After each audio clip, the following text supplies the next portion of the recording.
Hi,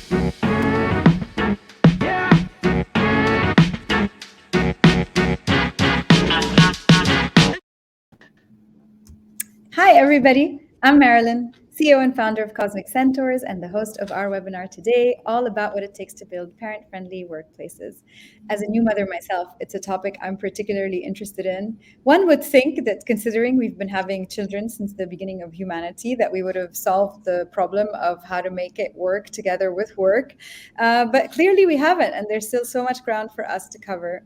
Increasingly, people want to be able to both prioritize parenting and our careers. That's especially true for women like myself. And we want to be able to work for organizations that are flexible enough to let us do that. The Parent Friendly Label, a voluntary workplace award program from the Abu Dhabi Early Childhood Authority, provides a range of criteria to support organizations in the UAE in adopting, the right ways of working and the right policies in order to be awarded a parent-friendly label, and helping them figure out the practices that they need to put in place. 90% of the UAE workforce finds flexible working options to be incredibly important, and according to the 2022 Cisco Hybrid Work Report, this label can significantly help organizations find the right talent and people to find companies that provide them with the flexibility that they need. Here to talk to us about the parent-friendly label is Layla Al Hassan. She's going to help us to learn more about how this label works and the impact that we hope it'll have on organizations and employees in the UAE, as well as the importance of having flexible and inclusive workplaces. Let me quickly introduce Layla, and then we'll jump right in.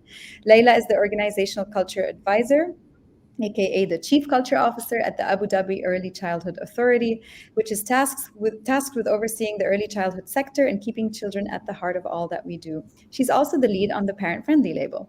For the last 2 decades, she's been passionately shaping and sharing compelling stories inside and outside the organizations she's worked for. Her 3 C's: culture, communication, and creative employee engagement. Today, Layla is focused on maintaining a unique culture at the ECA, which recently earned the recognition as one of the few entities in the Emirates of Abu Dhabi to be certified as a great place to work, an international body that recognizes workplace culture.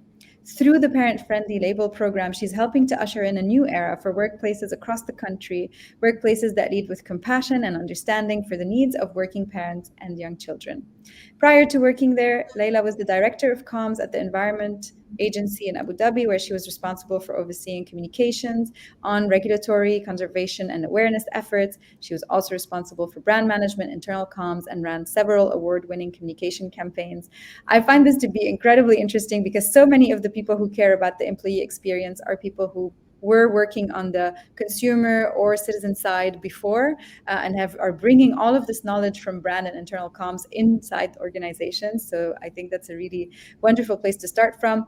And last but not least at all, when she isn't advocating for parent-friendly workplaces or chasing her 2 young children, Layla finds inspiration and sanity in the outdoors and by playing guitar and piano. Layla, thanks so much for joining us. I think it's beautiful to be able to bring our full selves into this webinar, and you and I spend a bit of time talking about motherhood just before this started, and I hope we can share more of that with our audience. But let me just start off by just thanking you for coming today and for advocating for such an important topic. I want to thank you for having me on this webinar and for just always kind of championing these type of topics. Yes, very close to my heart. This was the case even before I became a mother. I remember the first thing I did when I joined my previous employer, which is a Dubai-based organization, is actually advocate and succeed in making them take their maternity leave from 1.5 months to 3. So I think it's a topic that's always been very close to my heart. And I think the UAE government is also actively, thinking about and implementing initiatives to encourage flexibility at work, starting, of course, with the federal remit for a 4.5-day working week, adjusting labor laws, to make them more inclusive of remote working and more flexible contract types. Of course, creating better environments for working parents within the federal government entities, allowing them for more flexible hours and so on. We know, of course, that the 2020 pandemic has had a huge role in this and in kind of forcing us, maybe that's one of the positive outcomes of that crisis, forcing us to rethink what work looks like. What are some of the other reasons why you think the UAE government has taken this so much to heart in encouraging flexible work models? think overall it makes sense on a lot of fronts. If you look at it from the business angle, offering flexibility, adopting a compassionate approach towards listening towards your, the needs of your employees, it just makes sense. On the second front, in terms of research, all the research is pointing towards what employees value, and that's flexibility, well-being, and balance in their life. And so the UAE is not the same as the UAE pre-pandemic, and also workplaces are not the same as they were before, especially the ones who took the pandemic as a growth experience and then as a learning experience. What it showed them was that, first of all, productivity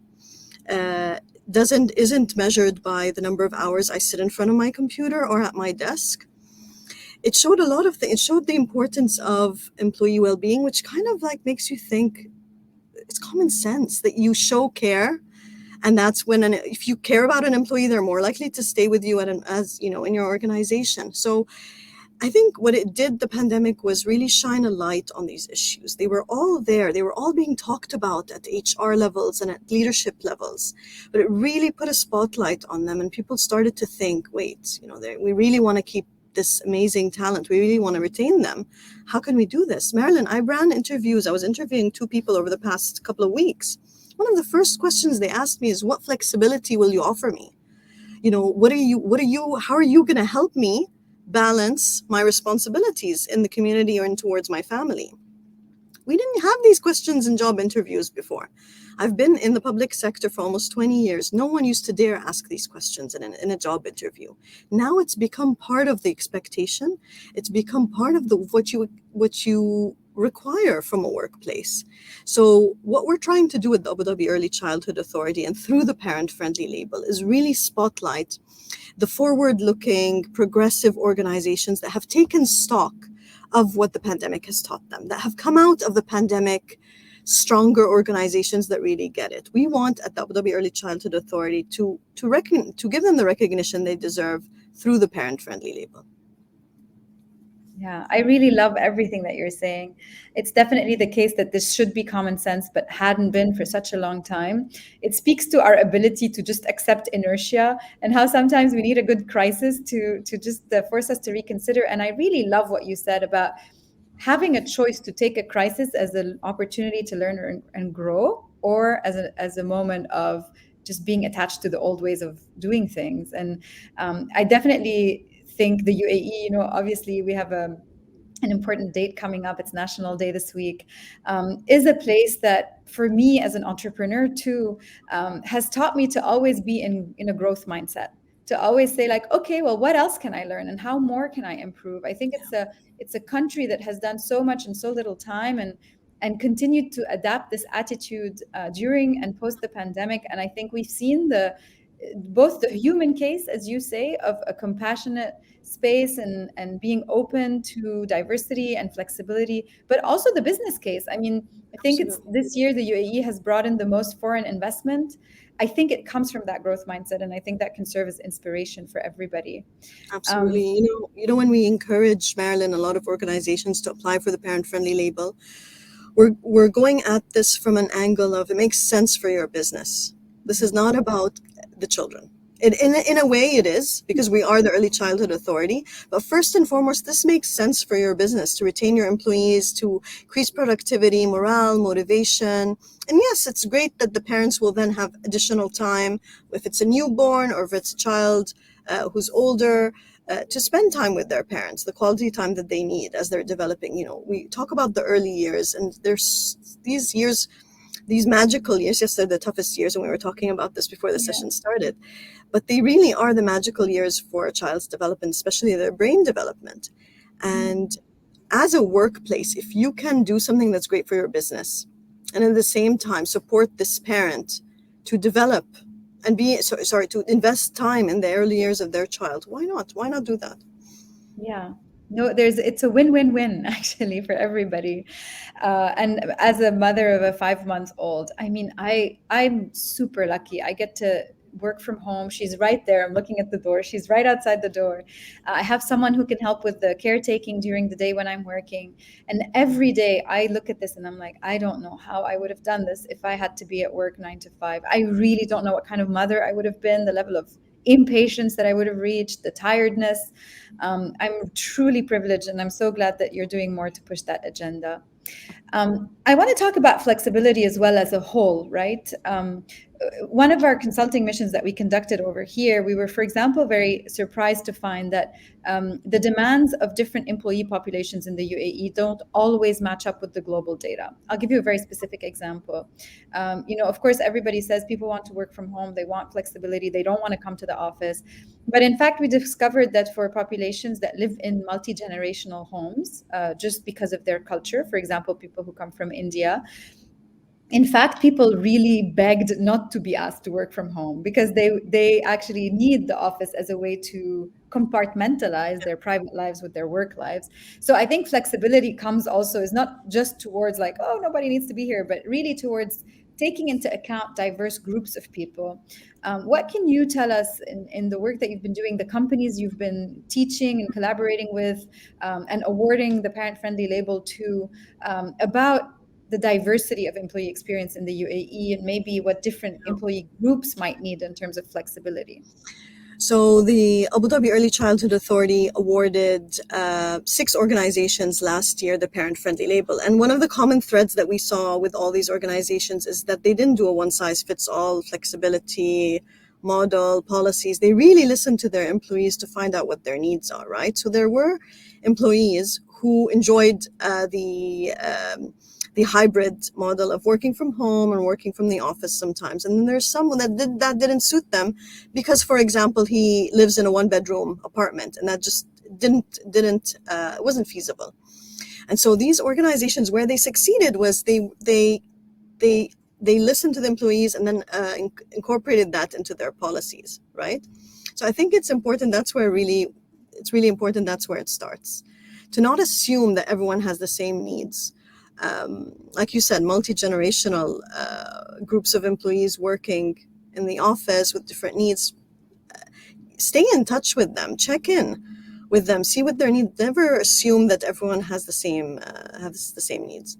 Yeah, absolutely. Just a little shameless plug here. We recently published an article for HBR, in fact, about how to do that kind of data collection in a simple way. And we did it in less than 6 weeks for one of our clients. So it doesn't have to be like this long. We need 9 months to listen to our employees. It can be simple, and maybe Karma can post that in the comments for those of you who'd like to read it.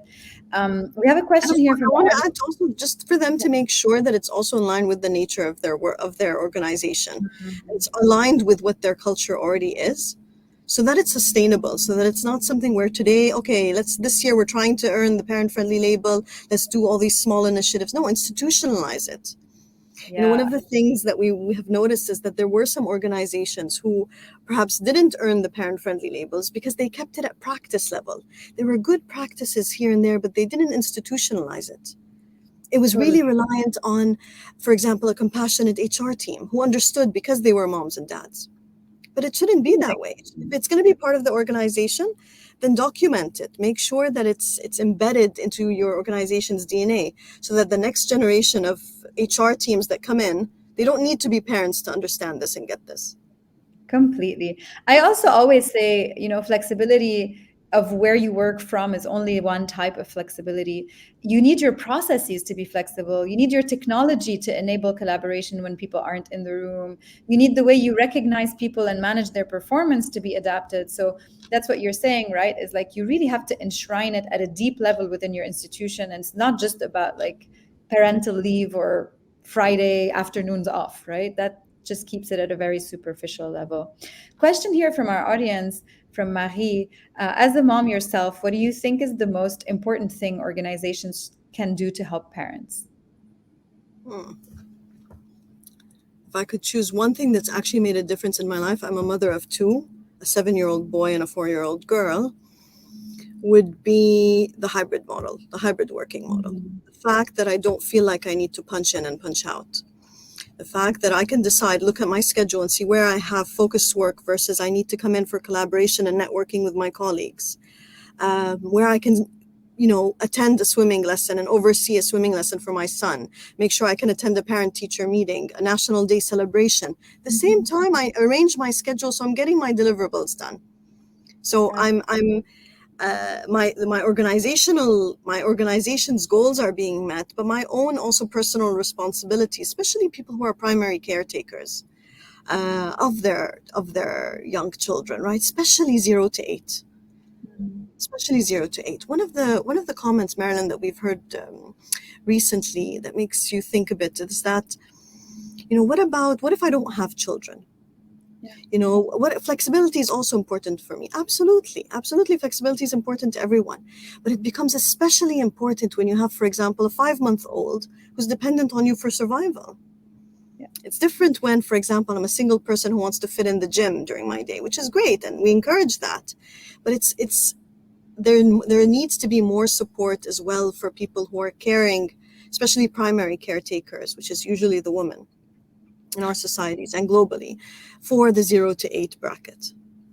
Yeah, I couldn't agree more. I mean, I do say this to my friends. I'm like, I know that you think this is comparable to, I don't know, when you had a new boyfriend that you loved or when you started this new thing in your life, but this is really all encompassing. Parenthood is all encompassing. And so, yes, it's comparable, but no, it's not. Like A I have, child needs to be fed at a certain time. A child needs to be picked up from school at a certain time. The research goes to show that the time that a new father spends with the newborn, that then shows up in their test scores. wow. The skin to skin time that a new father spends with their newborn then shows up in their mental health. Those are things that once you miss that time and that opportunity during the early years, you can't have it back. Oh. When they're 33 years old. You're giving me anxiety. I'm like, I need to go. Chills thinking about it because this is time in a child's life that you're not going to get back. So true.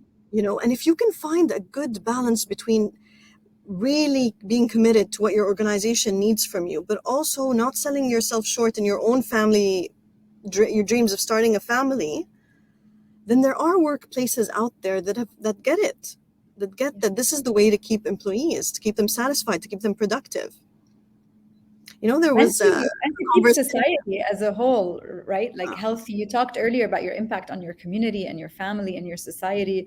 Like I think it's not a coincidence that as we started dedicating more and more of our time, and we see this like a lot in very individualistic societies where community and family don't come first, but as we started dedicating more and more of our lives and times to work, we've forgotten about the impact that we can have in community. We know that volunteering, helping others reduces anxiety levels, and we see that all of these things are interconnected, right? And the second you stop being able to be a member of your workplace, of your community, of your family, it's actually unhealthy for us as a whole. So there's a very important holistic view to keep here about our impact on the world and our communities. Sure.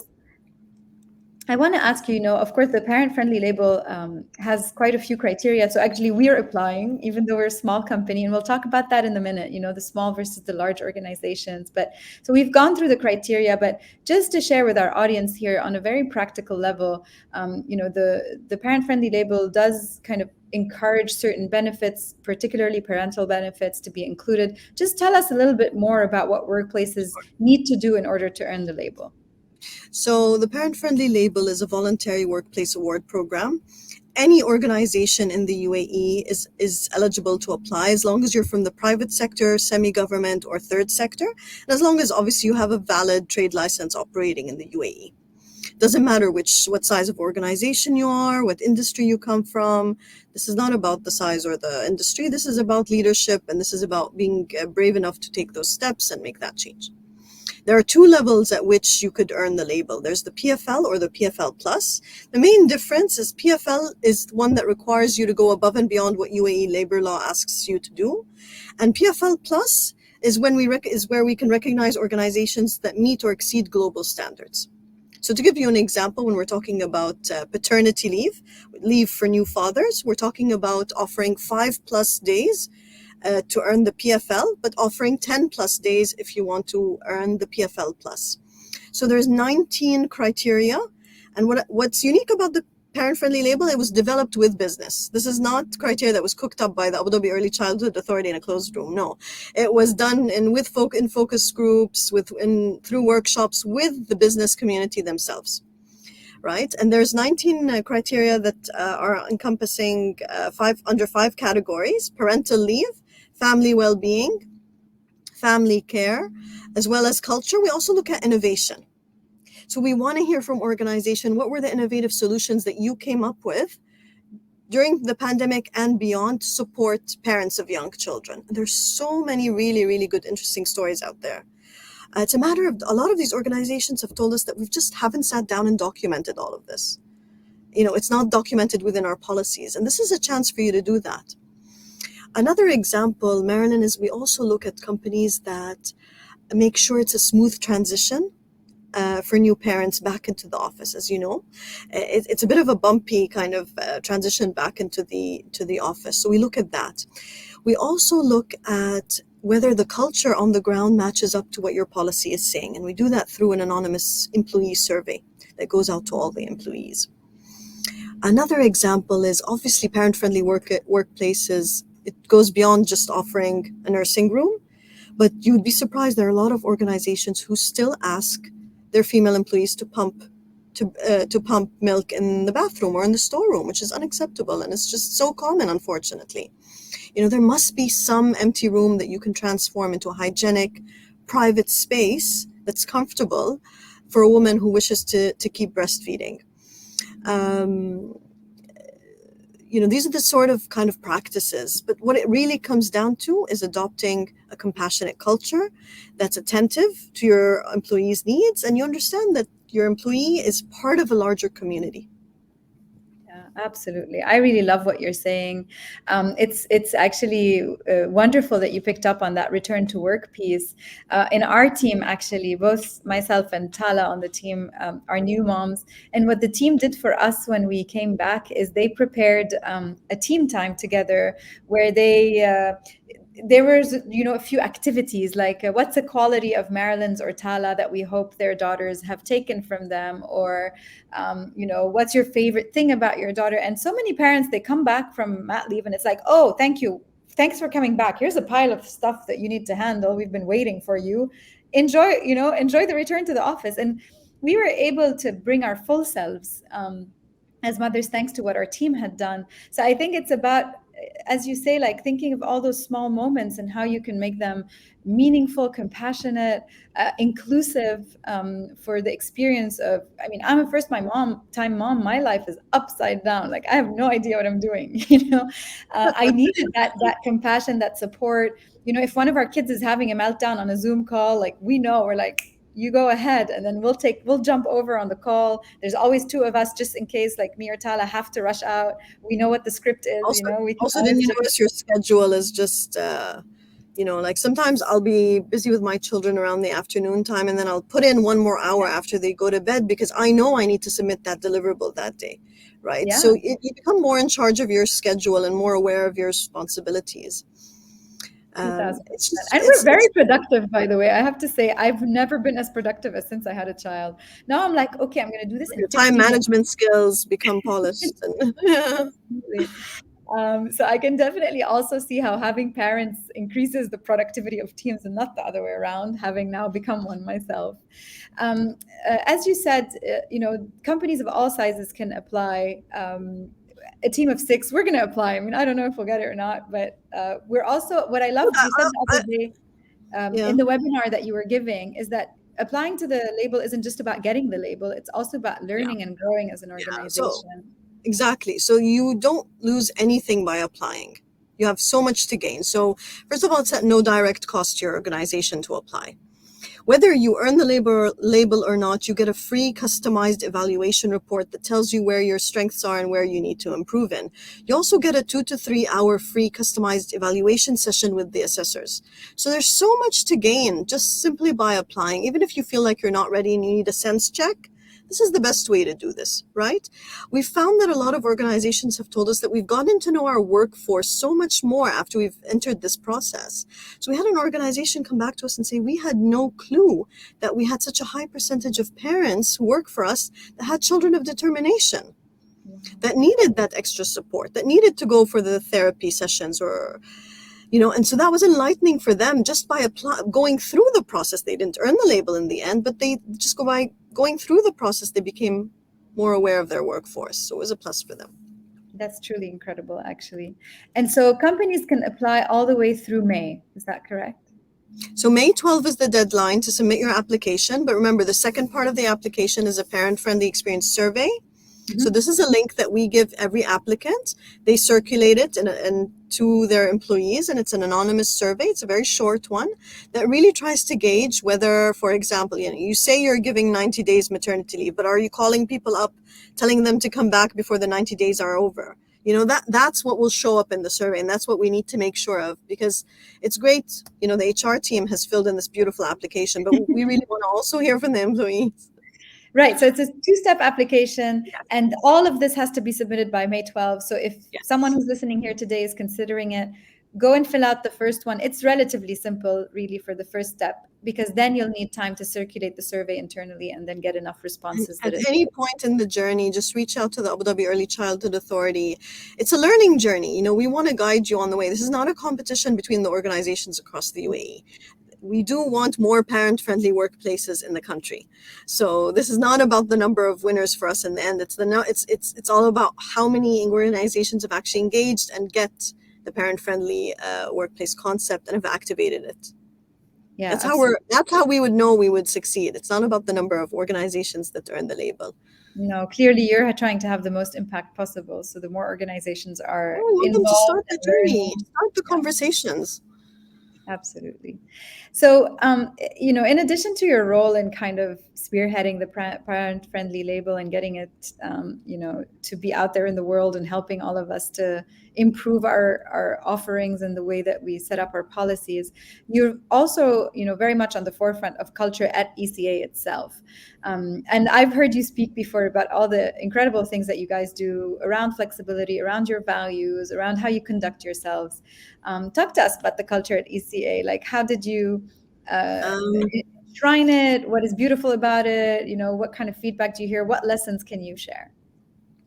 So the Abu Dhabi Early Childhood Authority is one of Abu Dhabi's newest government entities. We're only about 3 years old, and we often compare ourselves to a child who's just starting to run, right? And one of the things I was lucky to do was that I came and I had a blank canvas to work on, right? So we were a new entity. I joined right at the beginning, and we sat down and we designed what kind of entity we want. We wanted to do government differently, and I put that in quotations because we knew we wanted to do that. We had to define what that actually looks like. And then it broke down into even how we meet, how we engage. We didn't want to be one of those organizations because we were very small. We started around 26 people. Now we're up to over 100. We didn't want to be one of those organizations, for example, that communicates as if it's a 500 people organization when we're such a small group, So we have this culture of engage with purpose. We try to encourage that. We're very big on well-being. Every Monday, we stop for 30 minutes and we do a practice or we listen to a talk that's related to well-being. We call them Monday mental breaks. We're very big on the one team spirit. Success for your colleague is a success for you, is a success for the organization. But what I feel separates us from a lot of the other government entities was there is no dedicated person on culture like there is at the ECA. So that is what, other than the parent-friendly label, that's my full-time job. Yeah. I also don't sit under the HR team. So I sit under the Director General's office, which has proven to be really, really useful because what you end up being is a neutral kind of sense check on what the culture is, rather than be kind of where you're buried under the HR team and have other responsibilities, right? So I think this is one of the ingredients that has really helped us, is this kind of having a dedicated internal champion on culture. The other thing that has really helped us has been leadership role modeling, right? So when we talk about well-being, our Director General is one of the first people to encourage people to go on leave. She'll role model that by leaving the work WhatsApp group when she's on leave, just setting the example, and that's really important. The third thing we did that has helped us maintain so far in terms of where we are in terms of the culture, is we documented this all into a culture playbook. So all the rituals that have organically evolved at the ECA, all the behaviors that we want to promote, the values we aspire to, and we have a culture playbook that was actually written internally, right? So we had a focus group of new joiners and foundational team members. And we told them, when you joined the ECA the first week, what did you want to know? What sort of culture did you want to be part of? So I think these were the three kind of tips I would give any organization who's really serious about culture. Have someone dedicated, document what you're doing, because it just helps you to refine as you go. And it also keeps the employees. So the culture playbook, Marilyn, every quarter we sit down and we talk about it as an employee group. How can we improve upon it? How can we add ideas to it? Are these rituals really reinforcing what we want as a culture? We recently, as you said, got certified as a great place to work. One of two government entities in Abu Dhabi who have received the certification. And what this showed us is, obviously, the majority of the workforce feel it's a great work experience, but it also identified where we need to improve. By no means are we a perfect organization, and it's been really healthy to see and kind of dive into those insights. Yeah, I really love that. I'm going to echo a few things that you said. I really think this idea of having someone dedicated, and also I know there might be a lot of HR people listening to us today, but I really think that having someone not in the HR team, especially in companies, is a plus. And I think if you're an HR person, you really should support that, because this needs to be seen as a business problem, not just an admin HR L&D problem. You will build, and you said that earlier, and I think that's incredible, it will help you to get your goals as a business in. It's not just about some nice initiative that's a nice to have that we only do when we're like not busy doing everything else. It has to be front and center. And the point you made also about, we often say like leadership endorsement is not the same thing as leadership engagement. So it's not enough Yes. that the CEO comes in and says, everybody, this is very important, and then they behave in different ways. The It role doesn't work. modeling is just, it's what people really notice, right? Yeah.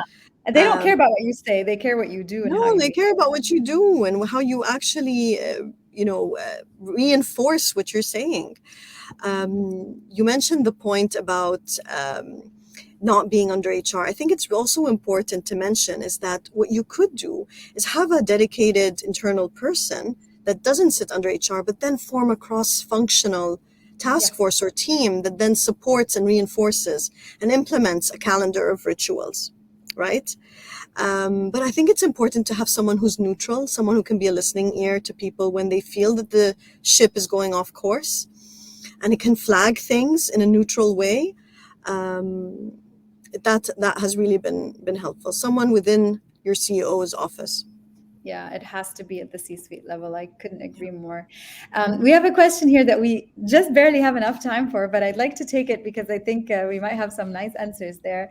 What are some unique ways that you've seen companies be parent-friendly? Like maybe you told us sometimes you see interesting So examples. the story that really sticks, there's so many stories, but the story that really sticks in my mind is one of our six organizations that earned the parent-friendly label last year. There was a father who works for that company, he's a father of four kids. Two are so a pair of twins and a child who's on the autism spectrum. And this organization wanted to had in their policy additional support if you're a parent of a child of determination, but also if you were a parent of multiple births, which includes the twins, right? But then they also applied an initiative called Work from Anywhere during the summer, because the nature of their work had low workload during the summer. And so this father was telling us that he was then able to engage with his children more and support his wife, who is also a working mother, to take the burden off of her during the summer. He then attended therapy for one of his children. He was able to follow catch up on their studies during the summer. So he was able to play his role as a parent more during the summer because of that work from anywhere summer policy. The other story that comes to mind is a company that offered, when our children all went to distance learning, rarely did you have someone who already had a setup in their house for their child. We all had to scramble and buy desks and have a little corner set up. That was quite rare. So what this company did was they provided ergonomic desk furniture for their children of the employees who were going for distance learning. Like, that was definitely taking off the burden of, it was such a creative solution, right? To take that burden off away from the parents. These are the types of low cost kind of supporting initiatives that really stick in the mind of the employee, and they That's really really, appreciate it. yeah, it brings us full circle to that thing about compassion. What can I do to help you today? What can I do to take something off your plate? That's a very simple question that whether you're HR or you're that internal champion that you can ask yourself. And I always say if you do that once per day for the year, by the end of the year, you've done 200 things that can help somebody, you know? I think that's really beautiful. And with that, thanks, Layla, for all the insights you've provided us, whether it's on how you've led on the culture side or how companies can do it to be able to apply for the parent-friendly label. We've come to the end of our time together, sadly, but I do have a few last rapid-fire questions for you if you're ready. Okay. a bit go. scared. Go ahead. I just want you very simply to complete 4 sentences. So the first one is, a great employee experience is? Where they are listened to. Yes, I love that. The book every leader should read today? Oh, there isn't just one book. Bits and What's pieces from different podcasts, different articles. What's your latest favorite? It doesn't have to be. Actually, one of my favorite books is called Innervation by Guy Browning, and it's so funny to read. It's just humor, making fun of all the leadership advice that's out there, actually. That's a good one. I haven't seen it. I'll grab it. Let you know how it goes. The ideal workplace is? Anywhere that works for you and your organization. Yeah. And then the secret ingredient to a great employee experience? That's a tough one. Secret ingredient to a great employee experience. Customized, personalized. Yeah, you said that earlier. One size fits none doesn't work. Yeah. I love that. Well, thanks so much, Layla, for Thank you. I playing. really enjoyed this. Thank you. Yeah, it was really very informative, but also really inspiring. And I hope that everybody who listened to us today has some idea of something they can do better starting now.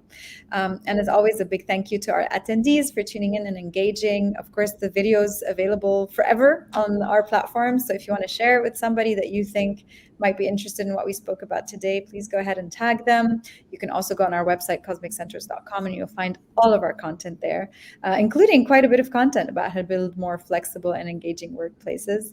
We'll also, of course, drop the link to be able to apply to the parent-friendly label for those of you who are interested. And with that, that brings us to the end of our session today. Layla, once again, thank you so much, and we'll see you around soon. Thank you. Bye.